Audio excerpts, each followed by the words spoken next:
রাত্রি বন্ধুরা, এখন 10:30 বাজে। এই যে রান্না করছি তাই দেখাচ্ছি। এই রুটি করেছি 2 পিস, এটা বর দেবতা খাবে। আমি একটা রুটি করেছি তেল দিয়ে, সে কোনটা রুটি বানাতে পারি না আমি। তারপরে দেখুন বন্ধুরা, এই যে বেগুন পুড়িয়েছি।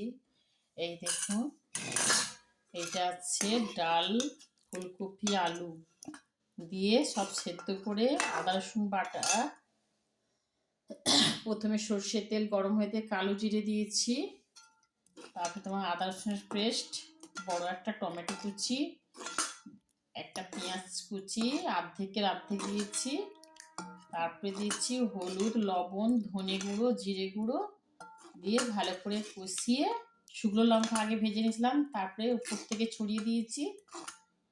এই দেখুন, এরপর যদি জিরে ভেজে গুঁড়ো করে আরও টেস্টি খেতে লাগবে। এই যে, আর রাত্রে ভাত করিনি তাই এই রেসিপিটা করেছি বন্ধুরা, তাই দেখাচ্ছি। এই যে বেগুন ছাড়াবো। আজকে আমার স্ট্যান্ডটা ভেঙে গেছে জানেন বন্ধুরা, আমার বাবা জানে না, জানলে বকবে, তাই মোবাইল থেকে আমাকে দেখাতে হচ্ছে।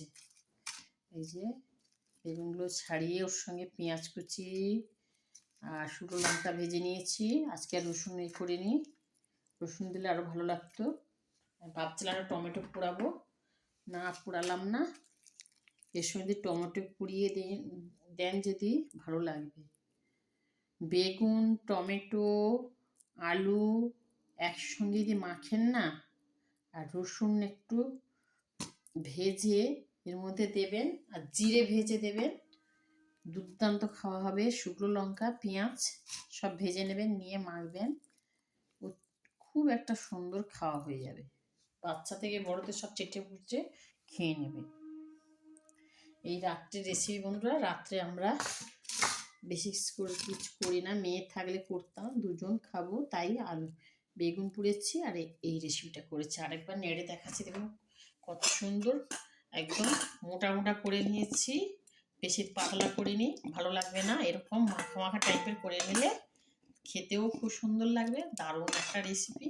এর সঙ্গে মটরশুঁটি দিলে আরও ভালো লাগতো, কিন্তু মটরশুঁটিটা শেষ হয়ে গেছে, তাই রাখছি বন্ধুরা। শুভরাত্রি।